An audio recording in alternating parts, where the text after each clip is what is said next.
अब आप लोग जो के पाठक जी का इतना ताली बजा रहे हैं तो मुझको बड़ी खुशी हुई है। अच्छा, क्लास के बाद अगर और पढ़ाएंगे तो पढ़ेंगे बेटा, और पढ़ोगे क्लास के बाद पढ़ोगे ना। अधिकारी हैं उनके हटाने की भी बात हम लोग किए हैं कि बिल्कुल हटाया जाए उसे। खुश है या नाराज है इससे नहीं मतलब है। नीतीश कुमार ने अपने सपने को पूरा करने के लिए, शिक्षा विभाग को दुरुस्त करने के लिए अपने सबसे करीबी अधिकारी को शिक्षा विभाग का अपर मुख्य सचिव बनाया और हुआ भी वैसे ही। जब शिक्षक कोई गलती करते थे उनके मन में ये जरूर ख्याल आता था कि गलती मत करो वरना के पाठक आ जाएंगे। और के पाठक का खौफ शिक्षकों में इस तरीके से था कि सरकारी विद्यालयों में प्राइवेट की तरफ पढ़ाई होने लगी थी। सरकारी विद्यालयों में जो छात्र हैं वो समय पर आते थे, जो शिक्षक हैं वो समय पर आते थे।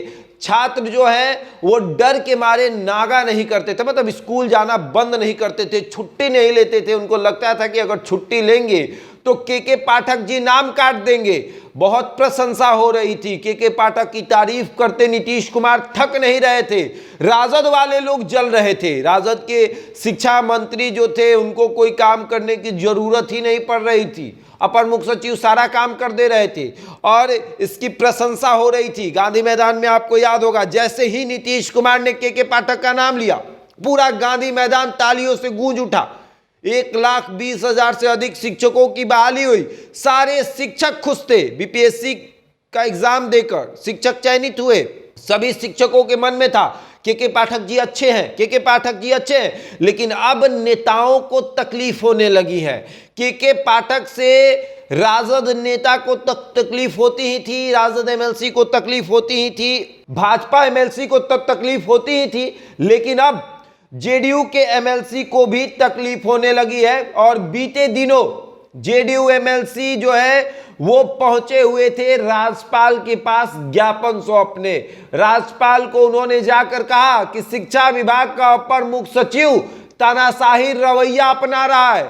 अब जेडीयू के नेताओं को, जेडीयू के एमएलसी को शायद ये पता नहीं था कि ये जो शिक्षा विभाग के अपर मुख्य सचिव हैं वो तानाशाही रवैया इसलिए भी अपनाते हैं क्योंकि नीतीश कुमार ने उनको छूट दे रखी है। नीतीश कुमार के इशारे पर वो काम करते हैं। वो कोई भी काम करते हैं तो उसमें नीतीश कुमार से सलाह मशवरा करते हैं। लेकिन जेडीयू के एमएलसी तो किसी के कहने पर राज्यपाल के पास चले जाते हैं, वहां जाकर ज्ञापन सौंप देते हैं। जेडीयू के एमएलसी थे रेखा कुमारी, वीरेंद्र नारायण, संजीव कुमार, ये जेडीयू के एमएलसी थे। ये पहुंचे हुए थे राज्यपाल के पास और उसी में सत्ताधारी के जितने एमएलसी थे, भाजपा के भी एमएलसी थे लेकिन सत्ताधारी के एमएलसी ज्यादा थे।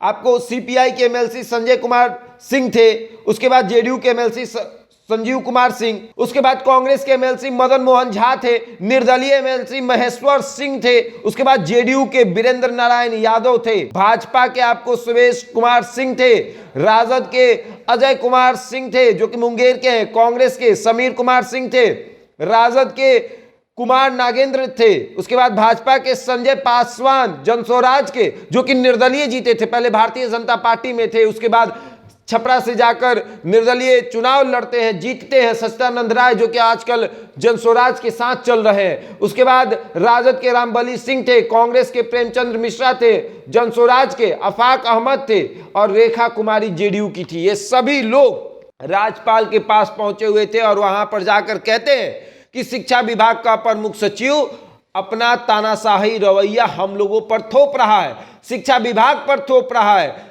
शिक्षकों पर थोप रहा है। शिक्षकों को काफी परेशानी हो रही है और इसको तुरंत हटाया जाए। नीतीश कुमार अब क्या करेंगे? नीतीश कुमार के खिलाफ उन्हीं के पार्टी के लोग हो गए हैं, उन्हीं के पार्टी के एमएलसी जिन्होंने नीतीश कुमार का सहारा लेकर राजनीति में आया, जो लोग नीतीश कुमार के इशारे पर एमएलसी बने, आज वही लोग नीतीश कुमार के खिलाफ राज्यपाल के पास जा रहे हैं। वो बता रहे हैं कि नीतीश कुमार के द्वारा चयनित किया हुआ अधिकारी गलत है, नीतीश कुमार के द्वारा पदभार संभालने वाला अधिकारी गलत है, वो तानाशाही रवैया अपना रहा है। और अब आगे देखिए क्या होता है। क्या वाकई में राज्यपाल के कहने पर नीतीश कुमार इन अधिकारियों को हटाएंगे या फिर अपने एमएलसी पर एक्शन लेंगे?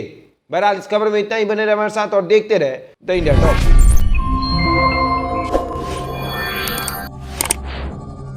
है।